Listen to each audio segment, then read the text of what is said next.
आप मूल कहाँ से हैं? सर मैं रांची झारखंड। झारखंड से। आपने झारखंड के बाहर कोई दोस्त बनाए यहाँ? जी बहुत सारे बनाए। किस राज्य के? सर यूपी के हैं और मैं जिस कॉलेज में हूँ वो बालाजी मंदिर चलाती है, तो वहाँ पे बहुत सारे मेरे तेलुगु दोस्त भी बने और एक साउथ अफ्रीका का भी है। जी नहीं, जो कोई साउथ के राज्य के होंगे, किसी से लैंग्वेज के 5-10 वाक्य सीख लिए, ऐसा कुछ किया? हाँ मैंने करा था। हाँ, मलयालम में कोई लड़की मिली थी, वो कॉल पर बात कर रही थी। मैंने सुना कि मैंने उनसे पूछा कि कौन सी लैंग्वेज है, तो उन्होंने बोला कि मलयालम है। तो उन्होंने फिर मैंने उनसे और पूछा कि मलयालम में कुछ बताइए मुझे कि मैं किसी से हेलो बोलूँ या किसी से कुछ बात करूँ। फिर मैंने उनको रिकॉर्ड भी कर लिया ताकि सुन भी सकूँ।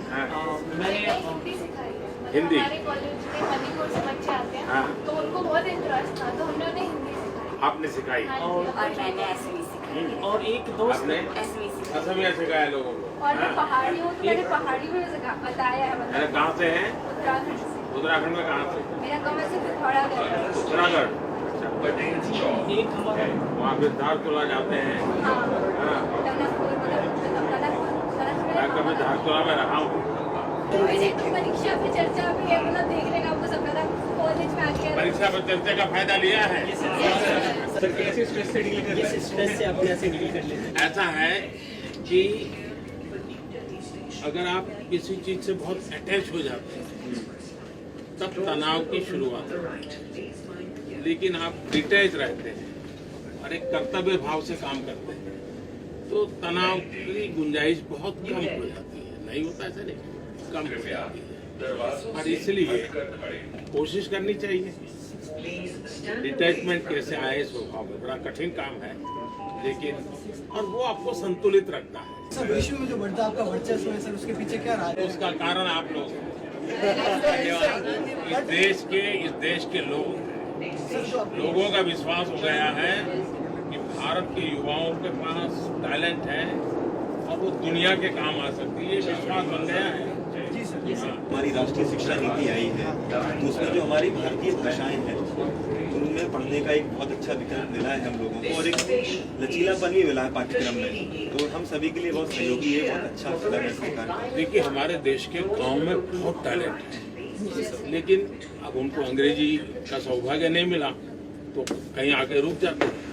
अब देखिए, स्पोर्ट्स में हमारे बच्चे आगे आ रहे हैं, तो हमारे लोगों ने शुरू में मजाक उड़ाई, उनसे अंग्रेजी में पूछ रहे हैं। अब उसका काम स्पोर्ट्स में है, उसका अंग्रेजी में जवाब आ रहा है, तो अच्छा जवाब दिया कुछ बच्चों ने।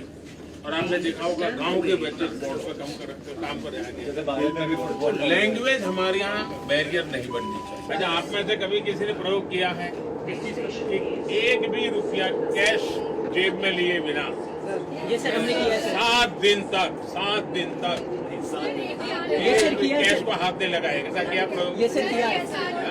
उन अनुभवों को आपने अपने ब्लॉग पर शेयर करना चाहिए। ये सर लोगों के लिए बड़ा आश्चर्य होता है, मैं जब दुनिया को बताता हूँ कि आपको एक भी रुपया लिए बिना हिंदुस्तान में जाइए, आपके पास मोबाइल है तो आप आराम से अपना कारोबार चला सकते हैं। तो आपने 2016 में RPDWD एक्ट लाए PWD के लिए, क्योंकि इससे पहले जो था 1995 तक था, बट वो इतना इम्प्लीमेंटेशन नहीं था। उसके बारे में गवर्नमेंट आई उसके बारे में, बट मैं स्पेशली थैंक आपको ऑन द बिहाफ ऑफ जितने PWD कैंडिडेट्स हैं, क्योंकि सर मैं आज उसी बदौलत, उसी पॉलिसी के बदौलत आज मैं ड्यूटी कर रहा हूँ। कोई प्रिंसिपल है, उन्होंने भी आपको याद किया है, वो खुद मैम क्या कहते हैं हर जगह ग्रीनरी फैलाने की बात करती है। आपको मालूम है मैंने एक मिशन लाइफ लॉन्च किया है, तो मिशन लाइफ की तरफ लोगों को जोड़ना चाहिए और pro planet people P3 movement ऐसा एक समूह बनाना चाहिए।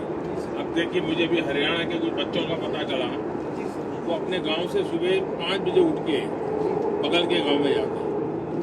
वो 40-50 बच्चे हैं, पूरे गांव की सफाई करते हैं और फिर अपने गांव वापस जाते हैं। तो उन्होंने पूरे हर गांव को प्रेरणा दी है कि भाई सफाई होनी चाहिए। कर रहे हैं लोग। स्वच्छता बहुत बड़ा काम है। अब जैसे 2025 तक हमें टीबी से भारत को मुक्त करना है। अब किया जा सकता है। सिर्फ टीबी के पेशेंट को हमें गोद लेना है, सरकार दवाई देती है, वो दवाई उसको पहुंचानी है।